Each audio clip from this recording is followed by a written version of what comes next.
Social media Facebook पर देखने वाले तमाम नाज़रीन का हम फिर एक मरतबा इस्तेमाल करते हैं, शुक्रिया अदा करते हैं। आप इसी तरह से हमारे प्रोग्राम के साथ जुड़े रहिए, प्रोग्राम को देखते रहिए, प्रोग्राम को लाइक कीजिए, कमेंट्स कीजिए और शेयर कीजिए।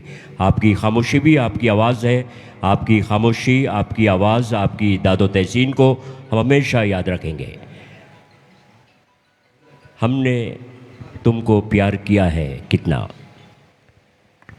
इस गीत को मुकेश जी ने भी पेश किया था और लता जी ने भी पेश किया था, और आज शारदा शर्मा इस गीत को अपनी आवाज़ दे रही है। Thank you.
He